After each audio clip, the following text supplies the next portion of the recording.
All right, welcome back. Chaotically Intolerant episode 214. It's deadline day. We are recording 5:48 p.m. on deadline day. Before we get into all the big trades and stuff, make sure to like, comment, subscribe. We have John from Spring Hill Sports Cards. We got Mike back, as usual. But go check out the cycle as well if you want some more baseball content. And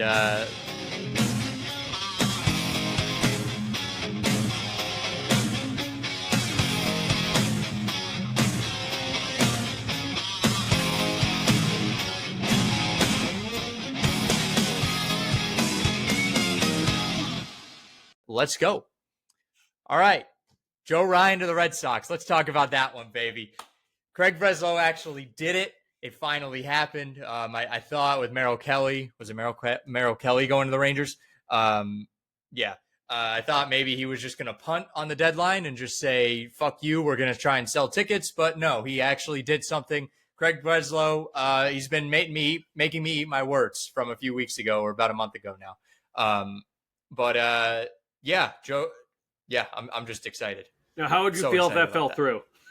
Huh? How would you feel if that fell through? Not happy. I wouldn't. I'd be very sad. I would be very sad. Not official yet. Yeah. We were waiting to see about like Dylan Cease and Sandy. Breaking news: Boston Red Sox are acquiring right-hander Dustin May from the Los Angeles Dodgers. We took one away from the Dodgers. Wait a second. So Dustin May to the Red Sox. But that probably means someone's going to L.A. Yes. Hopefully it's something small. Blaze Jordan did get traded away today.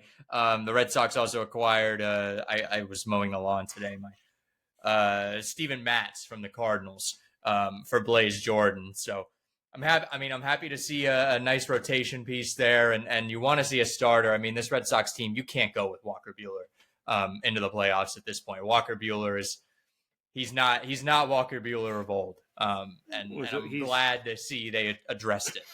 How old is Walker Buehler? I would say right off the top of my head, he's 29. I mean, he could bounce. 31. No, he's 31. Okay. 31. So that's different. Yeah. Let's look at the return on this Dustin May trade. But he's already had, I think, has he had 2 Tommy Johns? I think he's had at least 1 Tommy John. Yeah. And he has not shown it. He was coming back from Tommy John, and he just hasn't shown the ability to be who he was. And if this team's making a playoff run, Walker Buehler cannot be in the rotation. He is not one of your 5 guys that you say, I believe in you, to pitch in August, September, and October.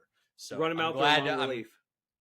Yeah, maybe long relief. We've seen that before, but definitely not as a starter. But I'm really happy to see. Well, let's keep an eye on this Joe Ryan deal. Yeah, I don't know if that might fall through then. Could, and I've got people on my live also talking about that could fall through. Yeah, especially with Dustin May. I do, Mike, the O's made a little bit of moves today. Cedric Mullins heading to New York to play with the Mets. He's playing some playoff baseball. What do we think there? I mean, I think they had a chance to get much better value on Mullins. They sort of have a history of not moving guys when they have higher value, going back to Machado and Britton. But I always like Mullins. It really feels like kind of the end of an era with him. If I'm not mistaken, I think he was the longest tenured Oriole, which is crazy because that was 2021, and Santander left last year, and he was 2017. John Means is gone. I mean, I'm happy for him. I love Mullins. He showed off a lot of defense recently. He's not giving a ton with his bat. He still has good speed. I would have liked to have seen them move Mullins like last year. I think they could have gotten a better return. We knew O'Hearn was going to be on the move. Laureano, I really like Laureano. I think he's got he gives a lot of energy to a team. He's got a great arm in the outfield, kind of a spark plug. He's got a solid bat. It's just a lot. I mean, it's sort of head spinning because this is, 2 years previous, the Orioles were a postseason team. They were most definitely in a buy now mode, and now they're kind of in a bit of either a rebuild or a transition, if you will. Playing a lot better lately. I mean, until yesterday, I think they'd won 5 or 6 in a row. But I think Mullins I think that's a good fit too. I think because he's not, you put him in that lineup, you're not suddenly expecting him or hoping that he's going to hit, 30 home runs or suddenly just become this big, spark plug. But I think he's a guy that, he has good veteran presence. He's a likable guy. He's got speed, defense. Like, he's got a lot of tools to offer, I think. I'm going to miss him, though. I always like Sid. I think Kansas City. Yeah, when you think about the Orioles, I think Cedric Mullins is one of those guys you think about. So, sad day for Baltimore, I guess. Bittersweet. Yeah, I mean, maybe actually probably is sad because you didn't get as much as maybe you could have in the past. So, another big one, Merrill Kelly going to Texas from Arizona. Texas with Danny Kalum. Oh, so is that added as well? Well, no, two looks like two separate deals. But okay. Danny Kalum, he's a lefty specialist, sort of a situational reliever, but he's the best in the business when it comes to getting big lefties out. Merrill Kelly lengthens that starting rotation a little bit. Obviously, DeGrom has had some poor showings as of late, so you're lengthening what was already a very strong starting rotation. I like that move a lot, and I think that puts the Rangers in a real position to make the wild card spot. Right now, we're seeing Nestor Cortez to the Padres. We're seeing Miguel Andujar to the Reds. So the Reds are continuing to add a little bit. Taylor Rogers to Chicago, to the Cubs. Jose Caballero to the Yankees from Tampa as well. It's active. I felt like it wasn't active. Like yesterday, it was like, oh man, are we going to get a lot of movement? And then it's just all of a sudden, the floodgates have opened. The past at least 5-6 hours, I feel like. Is it a totally unpopular take to say that I'm not as big a fan of the trade deadline as a lot of people are? Like, there's a whole, isn't there a school of thought that it's like you have a whole offseason to build a team? You have the minors, you have this developmental thing. It just, the only thing I just don't like is that you have this, it just turns into this massive divide, right? And then, I always feel like the big market teams are always going to have the inherent advantage where they can replace injuries, they can replace subpar production a lot easier than other teams. It's fun to see teams like San Diego in recent years get in the mix more, like even Kansas City, right? This year, buying a few guys, Cincinnati, like that's good. But there's just a part of me that, it's like you go 4 months watching the season and there's still a lot of ebbs and flows. Like, look at the Blue Jays. It's not like they went on that run after getting, 6 different guys. It's like, I love the idea of the personality of the team. So I enjoy it, but it's head spinning. And it's just like all of a sudden after 2/3 of a season, sometimes you have almost a completely different landscape of the sport. So I don't know. And I'm not just saying this because the Orioles are sellers. The Orioles have been on the other side of this too. And it's just like, a couple of years ago, they brought Jack Flaherty in, and he was terrible. And the Dodgers brought him in, and he wasn't that good. But so anyway, I know we're doing a trade deadline show. I shouldn't be talking bad about it, but it's just kind of crazy because when you think about football, you lose a guy, you lose a quarterback. It's like if you're the Eagles and you lose Patrick Mahomes. Jalen Hurts. You're not suddenly going and trading for Patrick Mahomes to make up for it, right? Like you have who you have, or you get a free agent, or go to the CFL or something. So those pieces are a lot more supplementary. Yes. To maybe help push you over the edge, but these can make and break teams. I feel like that doesn't happen even with like fringe wildcard teams in the NFL. Yeah. And just to your point, that Rangers rotation, fewest runs allowed as a pitching staff all year. And now DeGrom, Eovaldi, you bring in Merrill Kelly. These are guys with Phil Maton. They're adding Phil Maton too. Just through. Maton as well. Division, yeah. Tampa adding Adrian just Hauser. started talking about Jose Caballero. So Tampa gets rid of Caballero mid-game, sends him to the team that they're currently playing, but they bring in Adrian Hauser, the compulsive vomiter, on the to the. Well, they don't have to worry about him throwing up on the turf. If he's throwing up on the turf, it's a problem. But they're Tampa's playing outdoors hot this summer, man. He might have a hard time keeping stuff down, but it's hot. But it's hot right now. But what do they do? Are they buying or selling? I don't think they know what they're doing. I really don't, because it makes it kind of feel like they're selling, and then they go out and get Adrian Hauser. But maybe it's just Chicago, the White Sox, saying we're done. Like, we're completely done this year. Let's just get everyone out. We're gonna try and reset this thing again. Let's see, what's another major trade? Ryan O'Hearn, Ramon Laureano to San Diego. Baltimore pulls in a haul there. I'll say that. Boston Bateman, some real odd names in this one. Cobb Hightower, Victor Figueroa, Tyson Neighbors, Brandon Butterworth, and Tanner Smith But to if Baltimore. That's a haul. The Orioles, the last 4 years, their bread and butter has been we've got so much talent coming through the minors. Now they've restocked their system. We know they can develop. I like their offensive development more than I like their pitching development. But I think the Orioles know they have enough right now at the major league level with Gunnar Henderson, Adley Rutschman, Colton Cowser. If you trust some of the other dudes they brought up, I think they have an opportunity to be right back in the mix next year, especially if some of the guys they're returning pan out. I've got someone on my live asking about the Royals. Do we mind talking a little bit of Royals? Oh, we can talk Royals. Royals shipped Freddie Fermin for 2 major league ready prospects. I like that trade. So, Mike, in my live, there's your answer. I like what the Royals have done. We brought in Bailey Falter, who is a legitimate starter. We bring in 2 prospects, one of who Kolek is probably going to get kicked to the bullpen if Reagans can come back healthy. And then, Ryan Burgett, he's ready to start right now. So you view him as kind of a swing starter. He could go to the bullpen, could start, but the Royals had to shift their focus from bringing in bats to bring in arms, especially with Bubic, our all-star, going down for the year. So I give us a B-. I give the Royals a B-. B-. Okay. Well, it's so hard. I mean, it's easier to grade a team who is buying than selling because we have no idea. And again, this is maybe another not so hot take, but in general, when you look at teams like, and you would know, Alex, as a Red Sox fan with Dave Dombrowski, the downside is always like, oh, but we thinned out our farm system a lot, right? But these franchises find a way. First of all, you have no idea if a prospect's going to be good or not. That's why they're called prospects. They're not, you're not basing it on major league production of any kind. Understandably, there are occasionally can't miss prospects. But I feel like the idea of especially if you're a bigger market team, you still internally, like let's say the Padres, for example, right?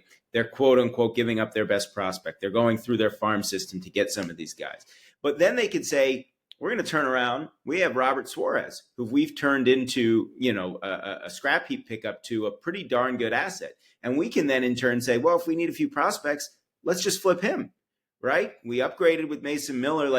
I think the idea, you don't know. I mean, you may think, oh, our farm system's not that good, and it may end up being good, or you may think we gave up this can't miss prospect, and it can. I was thinking about a good example, like Max Scherzer and Trey Turner, 2021. They go from the Nats to the Dodgers. There was so much excitement because Keibert Ruiz and Josiah Gray came over. Josiah Gray was an all-star, and now he's been on the shelf and hasn't pitched well in 2 years. Keibert Ruiz, injured, one of hasn't the worst put up good in numbers. baseball. Yankees acquire Camilo Doval. Camilo Doval, Giants Yeah. fan in my life. Camilo Doval to the Yankees.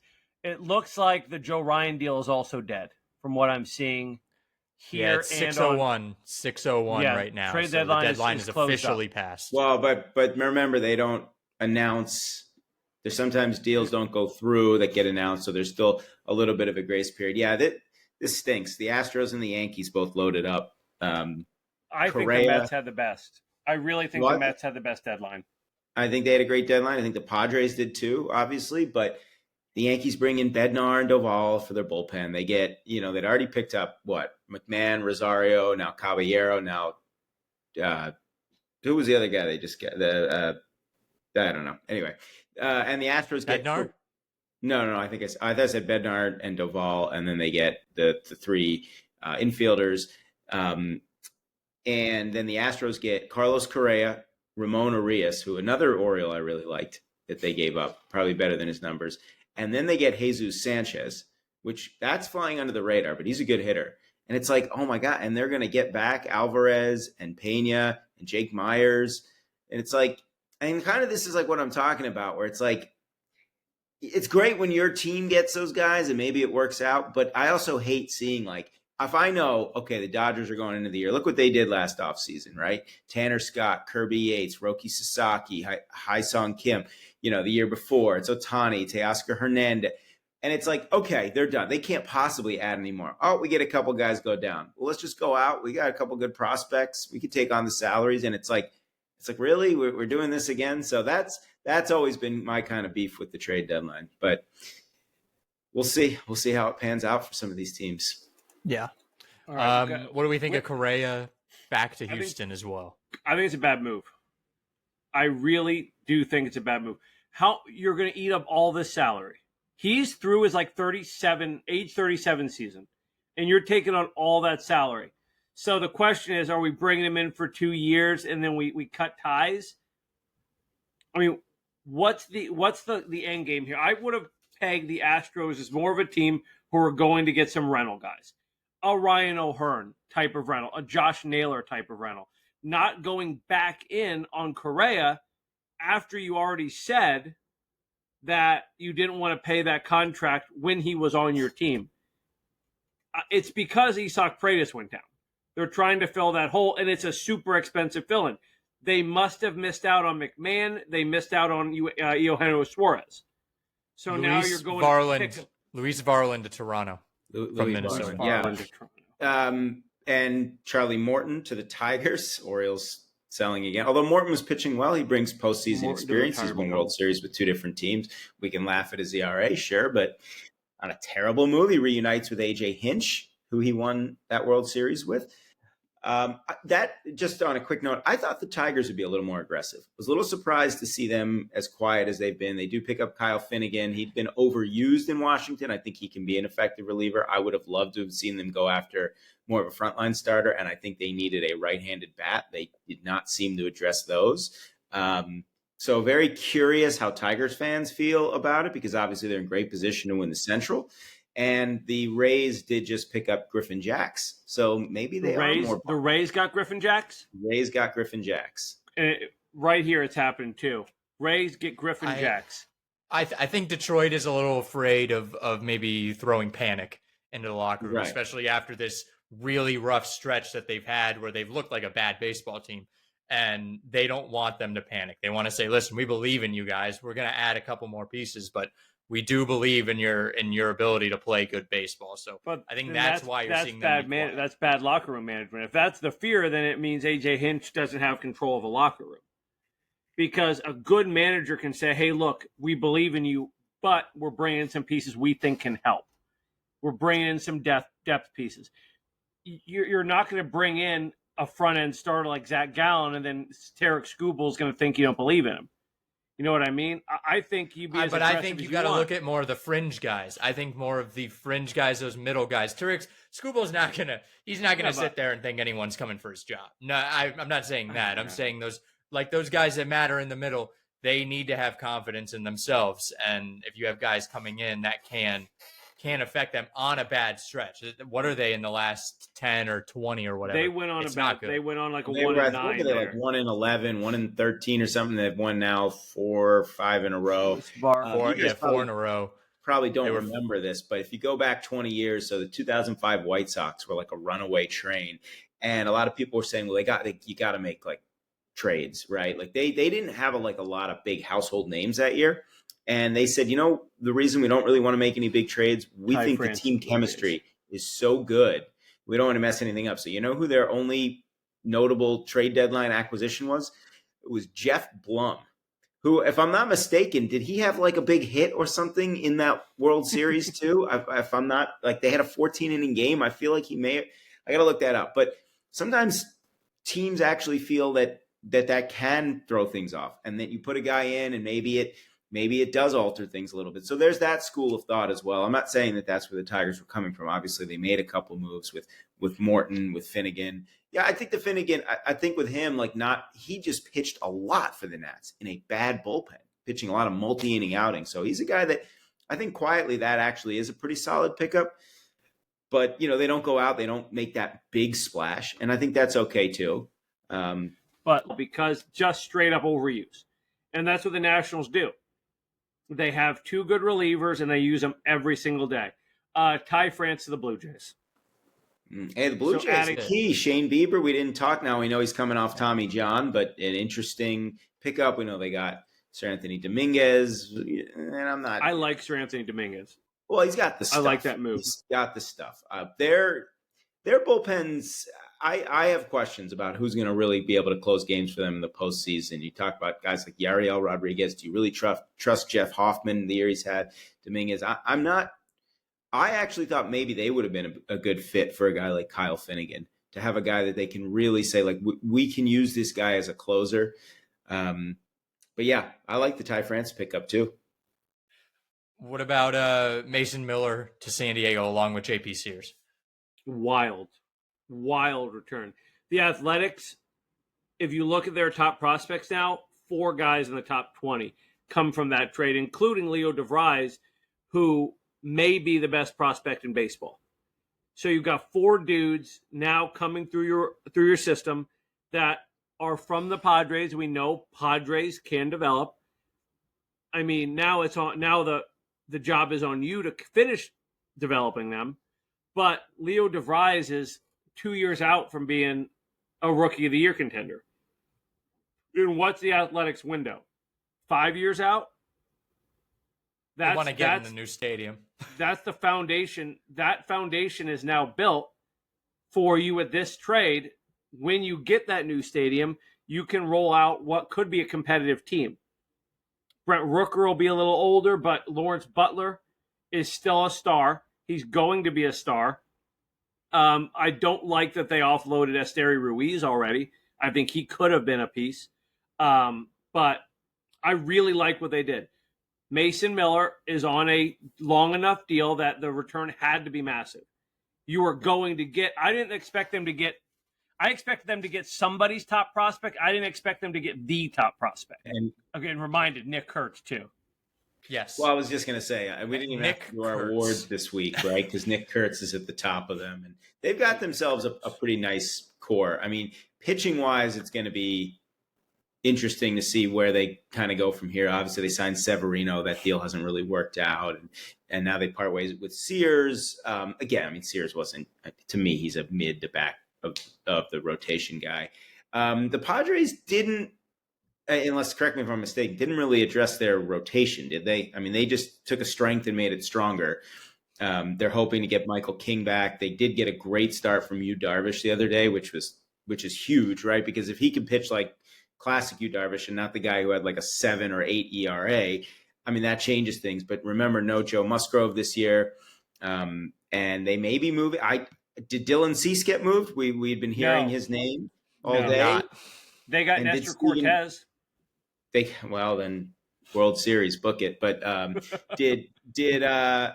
Stephen Kwan, I don't believe got moved. Which that's really a shocker. Cleveland was. I mean, they're selling, and I really thought of all people he would have been moved. Well, I think his value is about as high as it's going to be right now. It is, and they can still look at it in the offseason because he's got 2 more years of team control. But Cleveland's only 2.5 games out of the wild card. Okay, yeah, you got 2 pitchers on administrative leave because of their gambling issues, but that alone is not going to derail you. I mean, Cleveland, I actually wouldn't have faulted Cleveland if they had been buyers because, again, they're in it. They have some pieces. They're not a great team by any means. But if you're going to keep Kwan, why not be a little more aggressive? I mean, I think you can get by without a closer. I understand it's hard, but look at what Clase did last year in the postseason. He got lit up by Detroit. So people were saying that was a reason that they were going to be sellers. Oh, Clase's out. Well, now we can't. I mean, come on. Yeah, he's a very good closer. I mean, he had like a 3.85 or something this year too. He wasn't last year Clase. I think he was under 3, but he had gotten off to a really rough start. No, 3.23. But yeah, he wasn't electric the way he was. The Tigers maybe broke him a little bit. But the point is like, I don't think you can fault any team that's in contention. I mean, look, I wouldn't even fault a team if they were out of contention, but felt like they had a lot of injuries and were ready to compete next year. I'll give you an example. Like, did we see the Braves move anybody or get anybody? Didn't the Braves actually get somebody, if I'm not mistaken? They were supposed to be the big sellers. They were the ones who were supposed to be just fire sale. And this is where Alex. The report is that Ozuna was going to veto the trades that they put down because he had full no trade. So it looks like Ozuna was prepared to veto any possible trades.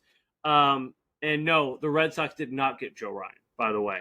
It looks like, from what I'm seeing, that they wanted Peyton Toll, Franklin Arias, one of their top 3 guys, and they said no. So they missed on Merrill Kelly, went for Joe Ryan, did not like what they were asking, and then went to Dustin May. So the question is, what is happening in LA? Because the Dodgers aren't getting rid of a starter when they already have a beleaguered rotation. So the question is, what's about to drop within the next 25 minutes on the Dodgers? Yeah, we're not out of the woods there. But I was going to say about Anthopoulos. I was just ready to give him a ton of praise. Maybe the Ozuna deal hasn't really worked out right now with the no trade situation. I would have thought Iglesias. I would have thought Raisel Iglesias would be on the move, but they have a lot of very team-friendly contracts. I think he's done a good job of structuring those guys. Riley, Olsen, for example. I think Albies is on a pretty team-friendly deal. So, in essence, my point was that if the Braves, not that they were going to be aggressive buyers, but if they didn't feel like they could get a lot back for the guys they had, I wouldn't necessarily fault them for maybe adding a piece or two, because I would see them as a team that can compete next year.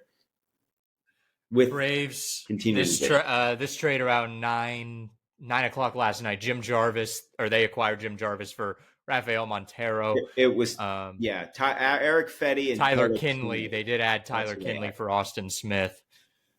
And I mean, look, Kinley's got good stuff. Anybody that's pitching in Colorado, you can't fully judge them. And Eric Fetty, just a year ago, we were talking about what an amazing comeback story he was. And Carrasco as well. They added Carrasco. I mean, who knows what they'll get from him? But this is a beat up team that still has a lot of good pieces in place for the long term. And so I guess I'm not shocked either that the Braves are not big sellers. And I'm not shocked that they tried to move Ozuna. He was the easiest one to move. But no trade. So it looks like the biggest misser of the trade deadline is the Cubs.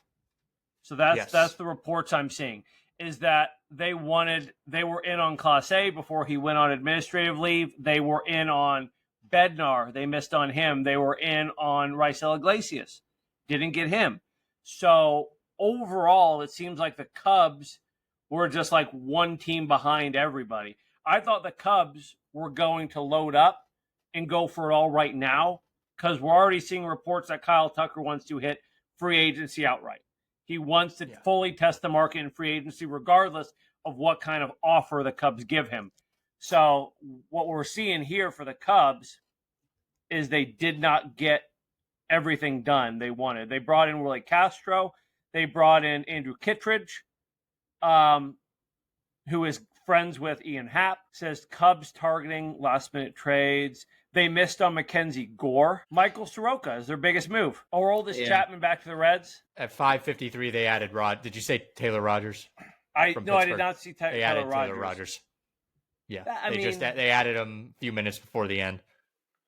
But the question here is, their deadline focus was, and I'm getting from here, and Aroldis Chapman back to the Reds. The Cubs. What? What I'm seeing. He was pulled from Red Sox star, pulled from game yesterday. That's injury. No, yeah, there's nothing on Benji, that. where are you seeing that? I don't. Welcome back in, brother. Sorry. There had been theories that Yandy Diaz was going to get moved, but he got pulled from the game. But turns out he got hit on the hand with a pitch. Targeting. A name that I thought. So the Dodgers picked up Brock Stewart, who he started his career there. He's actually putting up really good numbers. That's going to be a classic. He's going to be like this year's Michael Kopech or Tommy Edman. I was surprised that Pete Fairbanks did not move. He was also very critical of the team, apparently, in some quotes last night. He was very unhappy. Of course, he blew the save and just gave the Yankees a series win, but he did not get moved. So the Rays actually hang on to a couple of those guys. We thought maybe Brandon Lau would be on the move. And they moved Taj Bradley, and that was an interesting one. I had thought that that's what they were doing when they moved him to the minors, but I think he's got a really good upside. So I do think the Twins got themselves a good arm there. I don't see the I don't see the upside from the Rays moves overall. So you lose Caballero, you lose Taj Bradley, you bring in Griffin Jacks. Griffin Jacks has all the makings of an all-star closer. So the question is, does Fairbanks move to a setup role, or do the Rays keep Griffin Jacks in the same role he was in Minnesota and run with Fairbanks as the closer? I'm also going to pitch that question. I've got some Rays fans in my live too. I think you keep Fairbanks where he is. I think he's earned that right. I don't know that Griffin Jacks quite has the closer makeup. He's got really good stuff. I think he's a little bit shaky command-wise, which leads me to believe he goes into a setup role. But the Rays traditionally have not been afraid. Certainly in the Joe Madden days, they were not afraid to keep Mike Yastrzemski to the Kansas City Royals. No fucking way. That's what I'm seeing. Mike Bullshit. I don't believe you. Bullshit. To the Kansas City Royals. Yes. Come on, man. That sucks. Mike Yastrzemski to the Kansas City Royals. I don't believe you. That's what I'm seeing. TSN. Let's go, baby. That's yeah. Well, isn't it kind of interesting? A couple of weeks ago, we thought the Giants could be a big player in the market, and here they are selling off Doval, Yastrzemski. They've kind of gone. I mean, they've just hit the skids since the Devers trade. Honestly, they've been bad. Well, and maybe that's the discussion I was saying earlier about team chemistry. I'm not saying that Devers just came in, he's a clubhouse cancer, but sometimes you bring a guy in, the expectation level rises, then the guy doesn't meet those, and all of a sudden it becomes contagious in the other way, right? So, yeah, I mean, look, I like that the Royals are being aggressive. Yes, their odds are not great maybe right now to be in the postseason, but you're there. You're in the American League where a lot of things are possible. Why not? And if you have enough prospects, again, there's that word, right? Prospects. I don't know. Like the more I say it out loud, I'm like, who cares about exactly? I care about because you don't know that giving up prospects means you won't win later. So that's why I love the Dave Dombrowski approach. By the way, we didn't really get into the Phillies. They pick up Johan Duran. They pick him up. They get not Max Kepler. They already had him. Harrison Bader. So they get another outfielder from the Twins, and I feel like I'm missing somebody. The Phillies added they moved Mick Abel, who had gotten off to a great start this year. So maybe that's a good one there for the Twins as well with Taj Bradley. But low key, I think that's a good move for the Phillies. They needed a guy that they could treat like a bona fide closer. Remember, if Alvarado, when he comes back from his suspension, he won't be eligible to pitch in the postseason. Not that Philly fans will want him to. They added Brewer Hicklin. I don't know who that is. Is that a Brewer Hicklin, former Royal? And so Alvarado won't pitch in the postseason, which is probably okay because the lasting memory of him was giving up the 3-run homer to Yordan Alvarez in Game 6. But low key for the Phillies in a sense. But I think they addressed two big areas of need for them, and again, I feel like they're one, because the Mets more so stole the headlines. But the Phillies are one of those teams that, like, there's that part of you that thinks they're being really undervalued or really underrated in a sense. But then there's the other part that says, are they overhyped? And I kind of can't tell because they're a pretty good team. They've got a deep lineup. They've got one of the best starting pitchers in baseball at the top of their rotation and maybe another budding star in Christopher Sanchez. The bullpen. Why is it that Dombrowski teams always have bad bullpens? I don't know what it is. The Sox in 2018 had questions. The Tigers all those years. The Phillies, their biggest concern now is their bullpen. For some reason, his teams always need bullpen help. But you addressed it. I mean, how much better can you address the bullpen than bringing in a legitimate top closer? And Duran has been knocked a little bit this year because he hasn't been last year's Duran. I said Duran, didn't I? I thought last night when I saw the notification, it said Duran to the Phillies, and I was like, "Oh my God, we actually traded him!" Because I mean, that was one of the big spots too. So I was like, "Fuck, we actually got rid of him." But thank God we kept him. I love him. They addressed outfield depth. I like Harrison Bader, great defensive outfielder, and if you want to use him as a defensive replacement or play the matchups and have him in a platoon role, it's depth in the outfield. Then you bring in a legitimate closer. You address both of your needs. And maybe they didn't have the deadline the Mets had or the Padres had where you bring in everybody, but they did what they needed to do to make their team better. That's what the trade deadline is supposed to be, not just ship off all your prospects and bring in anybody who is a Major League Baseball player.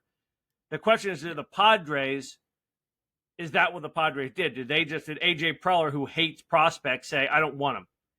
Get him out of here. I don't want any prospects. Anybody who will take our prospects. Well, maybe next show we'll have to do more of a deep dive on like some of these big trades from the last few years and how those prospects have turned out. Because, oh, by the way, we talked about AJ Preller and he's a buyer and he makes big moves at the deadline. How about trading Juan Soto for nothing? Well, but how about trading Juan Soto to the Yankees and look what they got back in return for the most part. And Soto was a 1-year rental and he was going to hit free agency. So there have been other instances of that. And like I mentioned, the Keibert Ruiz, Josiah Gray deal, like it would be fun to actually examine some of those big trades from like maybe 4 or 5 years ago and see how those prospects have panned out versus like the players that got traded, you know, and how they performed. By the way, Dustin May he's an unrestricted free agent after this year. So he's a rental. So I don't think it was one of those where like the Dodgers were thinking, oh my God, we have to get somebody now. But now you put him and Walker Buehler, two underperforming ex-Dodgers in Boston. But I don't look. I think Dustin May has tremendous stuff. The red hair and the red jersey will look great. And Justin Turner was Shelby Miller to the Milwaukee Brewers. So the Brewers, about Shelby Miller. Geez, where? Okay, he's back with Arizona. He was back with Arizona. He was in Arizona. Yes, because he was in Detroit. I mean, Detroit. At 4 o'clock, it looked like the Brewers weren't going to do anything. Well, a lot of people think the Brewers made one of the best trades already about a month ago, and that was for Andrew Vaughn. And that guy's never been Andrew dynamite. Vaughn guy, but he sets up a need. They needed a first baseman. Andrew Vaughn plays first base. Let's see. I want to see all of the the Brewers trade news. Yeah, and they will get Rhys Hoskins back. I think Churio is out. I'm not sure. I don't think it's serious, but he's out for a bit. Do they win this for Bob Uecker? I don't know. I thought about that the other day. I was like, why are the Brewers good? I'm like, but wait a minute. This is the passing of Bob Uecker. Could this be like spirit of Bob Uecker this year for the Brewers? I don't know. Because it doesn't make sense why they're winning, especially if you look at how they started the year, 0-4, and gave up like 40 runs in the process. I said, finally, the Brewers are being the team that we think they should be. And now here they are with the best record or second best record in the league or something. So, yeah. All right, give me your winner. Give me your big winner so far, at least, of the deadline. I almost have to say the Yankees, to be completely honest. I mean, Camilo, they are addressing their needs. And that's all the trade deadline is about. You brought in Camilo Doval. You needed some infield help. You brought in Ryan McMahon. I'm looking a little bit at McMahon's spray chart, and that short right field as a left-handed hitter is going to be good for him. Let me look up the Yankees' full moves. Yeah, they do address the bullpen, and it's Austin Slater. That's nothing. They brought that Bednar move is going to be big. I really like that Bednar move. I've said for years Bednar should move to a setup role. He is at his age, he's now a setup guy. I really like what the Yankees did. They didn't get as much offensive help as they like. I thought they might take a real shot at O'Neal Cruz and move O'Neal Cruz maybe back to the infield. But how are the Pirates going to sell tickets every night? Paul Skeens. What you don't get them every night. You get them once every 5 nights. But if you want to sell tickets and you're the Padres, you just have Paul Skeens walk around the crowd all night when he's not pitching. Or just turn him into a closer. Or an opener. Turn him into an opener. Or an opener. Just have him pitch the first 3 every day. First 3 batters every day instead of a starter. Every game, the 7th inning, Livy Dunn does backflips on the infield. Really. I hate that the Yankees went out and got those guys. I mean, because they're going for it, but they're really not. To me, they're really not that great of a team. But they do, like you said, yeah. But relievers are very volatile year to year. Sometimes within the year. So we'll see if Bednar keeps this up. Doval's numbers, I mean, last year were not good. He was actually sent down to the minors, but he has great strikeout numbers. That's the thing too, John. I mean, Jet, do you buy into like how big strikeout numbers are in today's game because the way that hitters approach it? Hitters are either going to strike out or swing hard.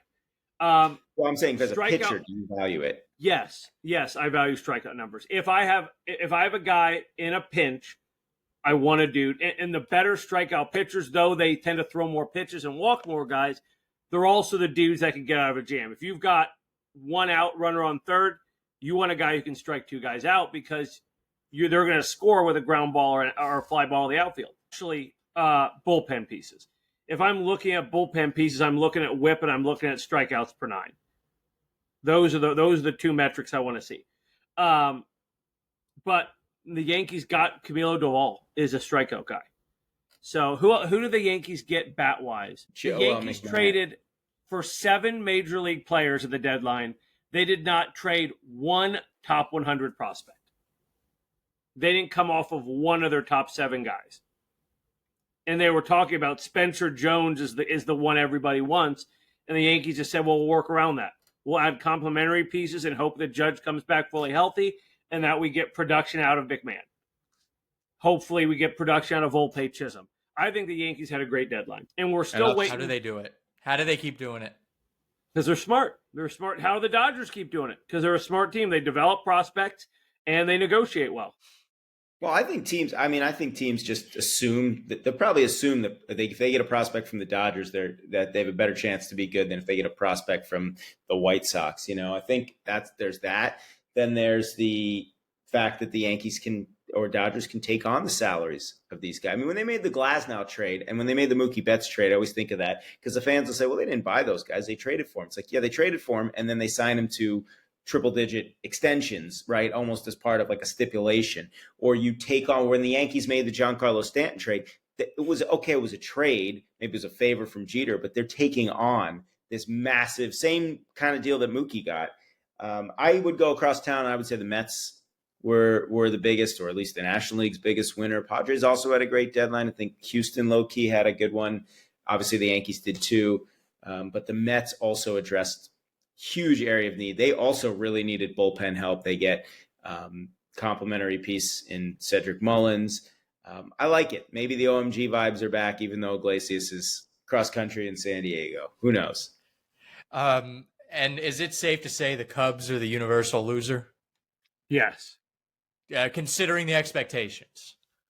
Maybe. I would have liked to seen Detroit do more, to be honest with you. But again, we had that discussion already. I think the Cubs probably feel the most disappointed. Maybe the Red Sox. What about the Red Sox?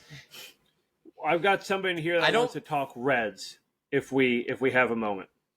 We do have a minute. What are we talking Reds? Reds wise, what do we think of the Key Brian Hayes move? Is that more of a foundational move for the future? I don't see him bringing them into the playoffs as just a singular move. I'm still waiting to see if this Chapman rumor is true. I would be shocked. Yeah, but Brian Hayes is a long-term guy. I like Zach Littell. The trade for Zach Littell allows them to move Nick Martinez back to the bullpen where they need a ton of help. So that was kind of a 2-for-1 move, a guy who can slot into the rotation until Hunter Green's back, kick Nick Martinez. Also gives you the ability, if you make the playoffs, to move Brady Singer into a long relief position. And then we see if Key Brian Hayes can develop into more of a contact forward hitter, a singles and doubles guy at the top of the order.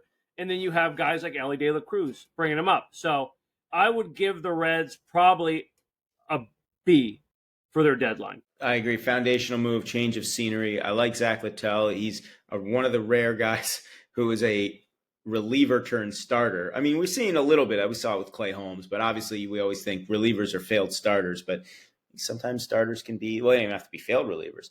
I like the move. I would have liked to have seen the Reds get Suarez. We didn't even have a chance to talk about the Mariners. I think the Suarez deal was good. I'm not sure if they gave up too much or not, but I like that they were aggressive in at least getting a power bat. It always feels like the Mariners don't have enough offense, at least since the old Griffey, A-Rod days. They've just always needed to score more runs. And Josh Naylor. Yeah, sorry. I was thinking, right, that was even a few days ago. That was a good move. So they've really fortified their lineup too, and Texas fortifies its rotation. Suddenly the AL West is not shocked Texas didn't quite bring the AL him back. West. I'm really shocked Texas wasn't in on Suarez or in on some of the bigger bats, because I mean their pitching has been solid, but they really need to score more runs. Yeah, they do. And I would have thought maybe Adolis Garcia would be moved, but he stays put, and we know he's a postseason hero. So who knows? Well, I think they're going to make a push. Texas is making a push here. Yeah, they're not going to lie down. And Adolis Garcia is also a guy who his trade value is much lower than it was 2 years ago, because he struggled at the only thing he does well, which is hitting.